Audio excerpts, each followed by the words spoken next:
சென்னை தலைமைச் செயலகத்தில் 250 புதிய பேருந்துகள் சேவையானது தொடங்கி வைக்கும் நிகழ்வானது நடைபெற்ற நிலையில் முதலமைச்சர் விஜய் அந்த பேருந்து சேவைகளை கொடியசைத்து தொடங்கி வைத்தார். இந்த சூழலில் சென்னையில் மட்டும் 130 மின்சார பேருந்துகள் சேவையானது தொடங்கப்பட்டிருக்கிறது. புதிய மின்சார பேருந்துகள் சேவையானது தொடங்கப்பட்டிருக்கிறது. விவரங்களை செய்தியாளர் நௌஷாத் விவரிக்க கேட்கலாம். நௌஷாத், வணக்கம். விவரம்.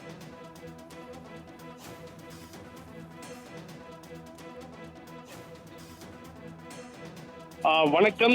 சென்னை தலைமைச் செயலகத்தில் முதலமைச்சர் விஜய் அவர்கள் சென்னையில் 2ஆம் கட்டமாக 130 புதிய தாழ்த்தள மின்சார பேருந்து சேவையை கொடியசைத்து தொடங்கி வைத்திருக்கிறார். மிக முக்கியமாக 5 மின்சார பேருந்துகளும் மேலும் 130 புதிய தாழ்த்தள குளிர்சாதன பேருந்துகளை வைத்திருக்கிறார். மிக முக்கியமாக 7 பணிமனைகளை இயக்க திட்டமிட்டிருப்பதாகவும் 2ஆம் கட்டத்தில் இயக்கப்பட்ட உள்ள 250 பேருந்துகளில் 130 பேருந்துகள் சேவைகள் துவக்கப்பட்டிருக்கிறது. மிக முக்கியமாக ஆலந்தூர், பல்லவன் இல்லம், பெரம்பூர், பாடிநல்லூர், ஆவடி, கே நகர் மற்றும் ஐயப்பந்தாங்கல் உள்ளிட்ட 7 பணிமனைகளில் இருந்து இது இயக்கம் திட்டமிட்டிருக்கிறார்கள்.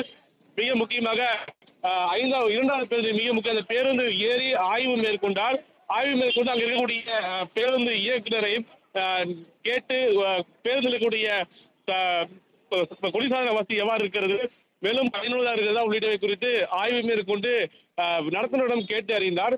அதற்கு பிறகு அமைச்சரும் அவரும் கீழே இறங்கி வந்தது பார்க்க முடியுது. தொடர்ந்து கொடியசை தொடங்கிய நிலையில அதிகாரிகளிடம் குறிப்பாக ஆலோசனை மேற்கொண்டால் இந்த பேருந்தின் சிறப்பு என்ன, குறிப்பாக என்னென்ன பயன்பாடு உள்ளது உள்ளிட்டவை குறித்து கேட்டறிந்து தற்சமயம் நிகழ்ச்சியை முடித்து கிளம்பியிருக்கிறார். மிக முக்கியமாக குறிப்பாக சென்னையை பொறுத்த வரைக்குமே, சென்னை மற்றும் பல இடங்களை பொறுத்த வரைக்குமே பேருந்து வசதி என்பது அடுத்த கட்டத்தை கொண்டு செல்வதற்கான திட்டத்தை ஏற்கனவே தமிழக முதல்வர் தெரிவித்திருந்தார். குளிர்சாதன பேருந்துகளாக இருக்க வேண்டும், மக்கள் அதை பயணிக்கும் வகையில திட்டம் இருக்க வேண்டும் என்ற அடிப்படையில முதல்வர் தெரிவித்த நிலையில் தற்போது கொடியசைத்து திறந்து வைப்பது என்பது மிக முக்கியத்துவம் வாய்ந்ததாக பார்க்கப்படுகிறது.